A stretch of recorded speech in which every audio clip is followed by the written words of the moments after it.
Hello viewers, আজকে LG 14 inch ultra slim টিভির একটা প্রবলেম সলভ করে দেখাবো। তা এই টিভিটার প্রবলেম হচ্ছে no picture and no sound. প্রবলেমটা তোমাদের দেখালে বুঝতে পারবে। তারপর অনলি শুধু কিন্তু মেনু ডিসপ্লেটা রয়েছে এবং এভি লেখাটা উঠছে এবং কোনো পিকচার নেই। তো এরকমই একটা প্রবলেম আজকে স্টেপ বাই স্টেপ করে দেখাবো। আসছে ইন্টারপোর।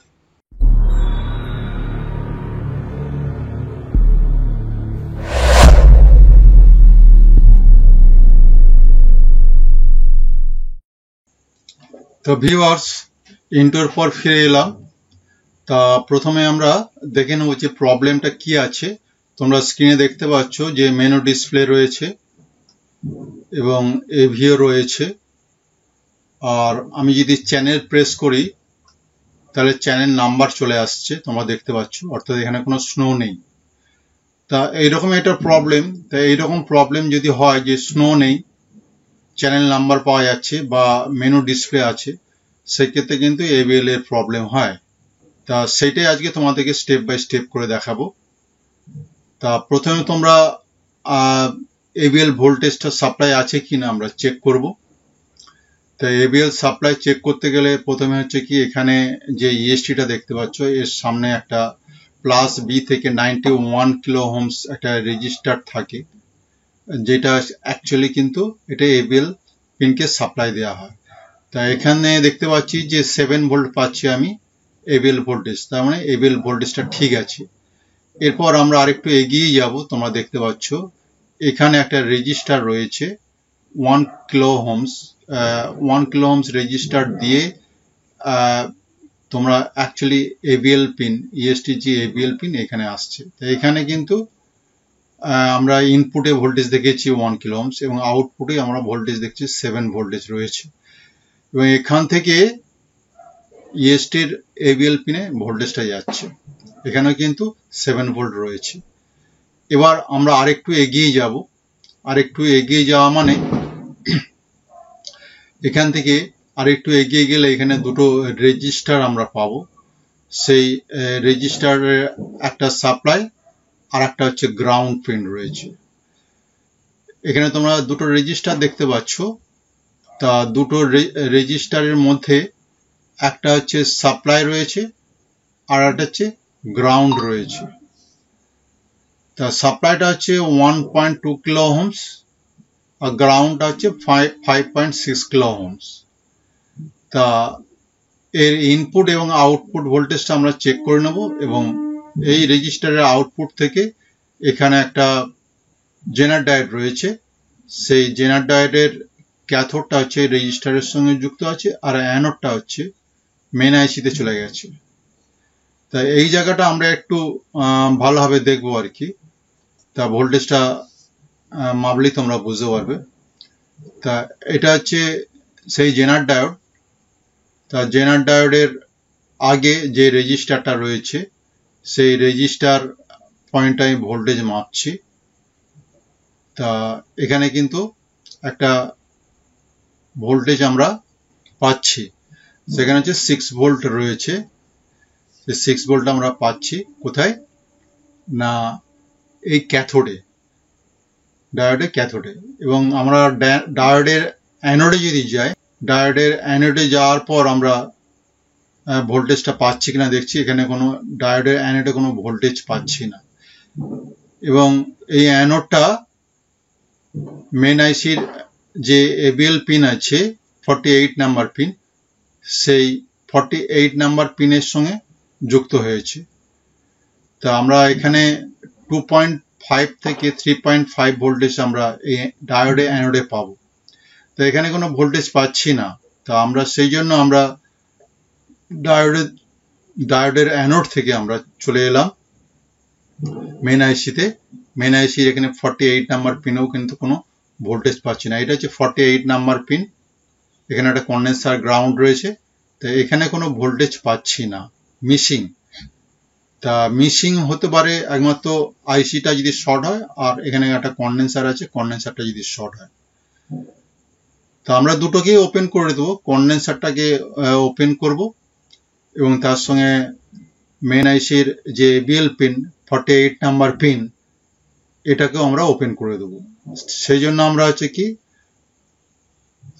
পাওয়ারটাকে অফ করে দিয়েছি।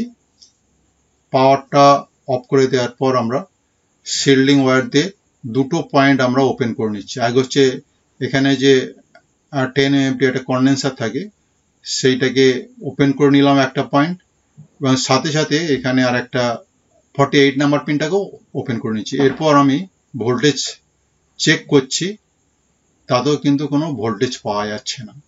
তার মানে এই দুটো পিন ওপেন করে দিলেও কিন্তু ভোল্টেজ পাওয়া যাবে না। তার কারণ হচ্ছে আইসি থেকে এই ভোল্টেজটা বার হয়, সেই জন্য আমরা এখানে কোনো ভোল্টেজ পাচ্ছি না। তা ভোল্টেজ মিসিং, সেই জন্য আমরা পাওয়ার অফ করে দিচ্ছি। আবার পাওয়ার অফ করে দেওয়ার পর আমরা এখানে যে 48 নাম্বার পিনের ওহমসটা দেখব যে কত ওহমস আছে। যদি লো ওহমস হয় তাহলে আইসিটা শর্ট হবে, যদি হাই ওহমস হয় তাহলে আইসি শর্ট হবে না। তা আমরা গ্রাউন্ডের সাপেক্ষে মিটারকে ওহমস রেঞ্জে রেখেছি। এখানে 15 ওহমস বা 12 ওহমস এরকম একটা দেখাচ্ছে, অর্থাৎ এটা একটা এবিএল পিন, এবং এবিএল পিনে যদি এত ওহমস লো হয় তাহলে বুঝতে হবে যে এই পিনটা আইসির শর্ট আছে, এবং শর্ট থাকার জন্য লো ওহমস দেখাচ্ছে, এবং সেই জন্য এখানে এই পিনে এত লো ওহমস থাকার জন্য কোনো ভোল্টেজ পাচ্ছি না। দ্যাট মিনস মেন আইসিটা ডিফেক্টিভ, এবং আইসির নাম্বার তোমরা দেখতে পাচ্ছ TDA11105PS N3/3AN4। তা ভিউয়ার্স, তোমরা বুঝতে পারছো যে এই আইসিটা শর্ট আছে। মেন আইসিটা শর্টের জন্যই হচ্ছে কি ওই এবিএল এর যে 48 নাম্বার পিন আছে এত লো ওহমস দেখাচ্ছে, এবং এখানে কোনো ভোল্টেজ পাচ্ছি না। তা সেই জন্য আমরা পরবর্তী স্টেজে দেখাবো কি মেন আইসিটা চেঞ্জ করে আমরা তোমাদেরকে দেখাবো। তো ভিউয়ার্স, তা আইসি তোলার কাজ চলছে। তা এখন তোমাদের আমি যে প্রবলেমটা হয়েছে সেই প্রবলেমের ওপরে একটা সার্কিট ডিজাইন তৈরি করেছি, যাতে তোমাদের এবিএল সংক্রান্ত কোনো প্রবলেম এলে তোমরা নিজেরাই সলভ করতে হবে। কোনো টেকনিশিয়ান বা কারো সাহায্য তোমাদের দরকার হবে না। সেই জন্য এই প্র্যাকটিক্যাল দেখানোর সঙ্গে সঙ্গে থিওরিটিক্যাল তোমাদেরকে আমি দেখানোর চেষ্টা করেছি। তো এখানে একটা ইএসটি দেখতে পাচ্ছ, যে ইএসটিটা লাগে এলজিতে, খুব বহুল প্রচলিত এফবিটি, যেটা হচ্ছে 6006N বা 1682। তা এই ইএসটির একদম শেষের দিকে যে পিনটা থাকে সেটা হচ্ছে এইচটি মানে হিটার সাপ্লাই, এবং তার আগের পিনটা হচ্ছে কি এবিএল পিন। তা প্রথম হচ্ছে কি এবিএল এর কেন হয় কি বৃত্তান্ত সেটা তোমাদের আগেই দেখিয়েছি। তা এবিএল এর যখন প্রবলেম হবে তখন আমরা কি করি না, এই পিনে ভোল্টেজ দেখি। আমরা এখানে 7 ভোল্ট পেয়েছি, বা 5 থেকে 7 ভোল্ট এরকম থাকে এই পিনে। তা এই পিনে যদি কোনো ভোল্টেজ না পায় তখন দুটো কারণ হতে পারে। না, এখানে যে প্লাস বি সাপ্লাই আসছে 91 কিলো ওহমস দিয়ে, এটা 91 কিলো ওহমসের জায়গায় 68 কিলো ওহমস থাকে, কখনো 22 কিলো ওহমস থাকে, 33 কিলো ওহমস থাকে।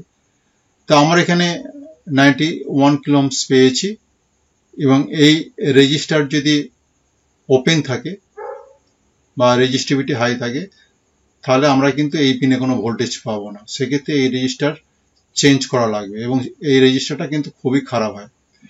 নেক্সট আমি এখানে ভোল্টেজ পাচ্ছি, কিন্তু এখানে ভোল্টেজ পাচ্ছি না। ইএসটি এবিএল পিনে ভোল্টেজ পাচ্ছি না, এখানে কিন্তু ভোল্টেজ পাচ্ছি।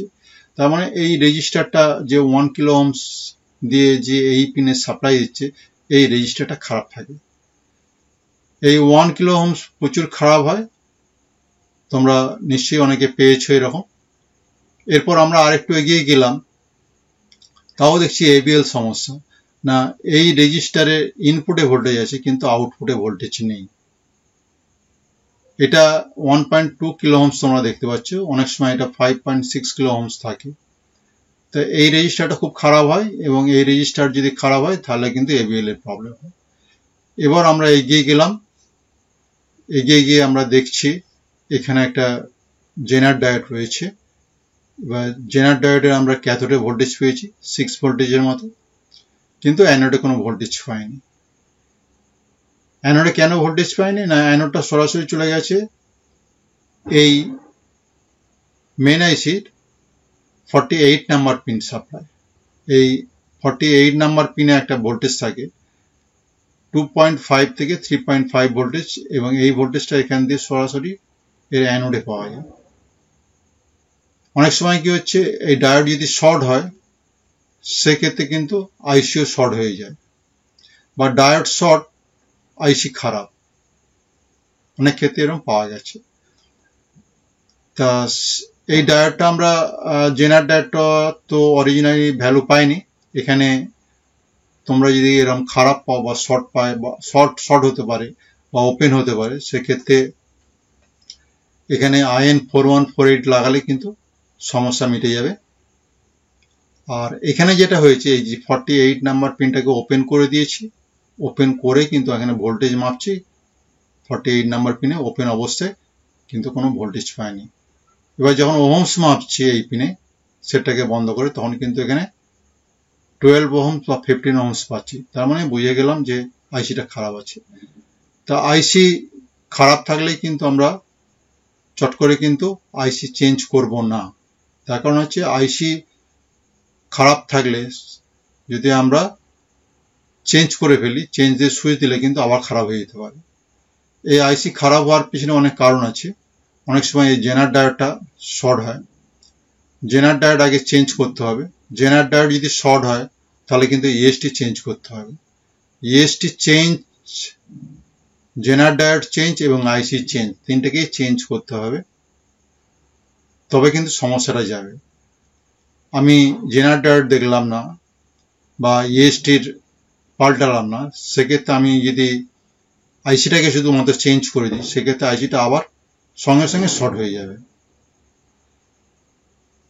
তো সেই জন্য এই এবিএল পিনটা খুবই সাবধানতা অবলম্বন করতে হয়, যে এই আইসিটাকে, এই যে এবিএল পিনটা যদি শর্ট থাকে সেক্ষেত্রে সাবধানতা অবলম্বন করতে হয়। সেক্ষেত্রে জেনার ডায়োডটা দেখতে হয়। জেনার ডায়োড যদি শর্ট না হয় সেক্ষেত্রে কিন্তু আইসি আমি চেঞ্জ করতে পারি, কিন্তু জেনার ডায়োড শর্ট হলে অতি অবশ্যই এটাকে আমার চেঞ্জ করা দরকার, এবং এটাও চেঞ্জ করা দরকার ইএসটি। তার আশা করি তোমরা বুঝতে পেরেছো এবিএল প্রবলেম অর্থাৎ কি করে হয়। অর্থাৎ এখানে একটা ভোল্টেজ থাকতে হবে, ক্যাথোডে একটা ভোল্টেজ থাকতে হবে, আর অ্যানোডে একটা ভোল্টেজ থাকতে হবে।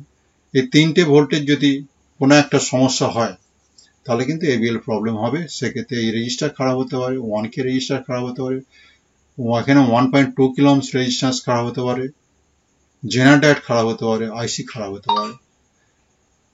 পরবর্তীকালে এরকম কোনো প্রবলেম এলে তোমরা নিজেরাই আশা করি কারো সাহায্য ছাড়াই করতে পারবে। সেইভাবে আমি তোমাদেরকে সার্কিটটাকে ডিজাইন করে এবং প্র্যাকটিক্যাল উইথ থিওরিটিক্যাল দুটোই তোমাদেরকে বোঝালাম। আশা করি তোমাদের এই সার্কিটটা তোমাদের অবশ্যই কাজে লাগবে। তা এখন আমাদের আইসি লাগানোর কাজ হয়ে গেছে, আমি তোমাদেরকে পরবর্তী স্টেজে নিয়ে যাচ্ছি।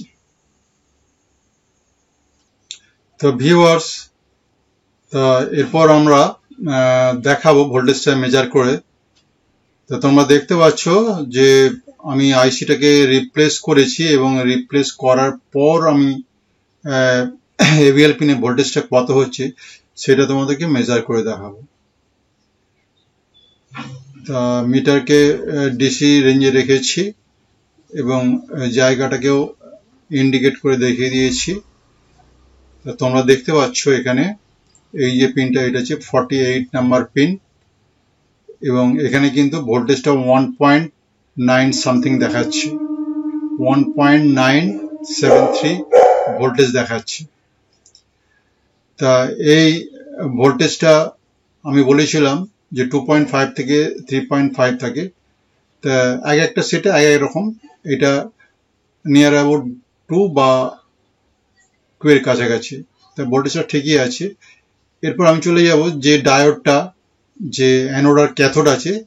অ্যানোডে দেখো 1.9 ভোল্টেজ, অর্থাৎ 48 নাম্বার পিনে যে ভোল্টেজটা ছিল সেই ভোল্টেজটাই এই ডায়োডে অ্যানোডে রয়েছে, এবং আমি ক্যাথোড ভোল্টেজটা মেজার করব।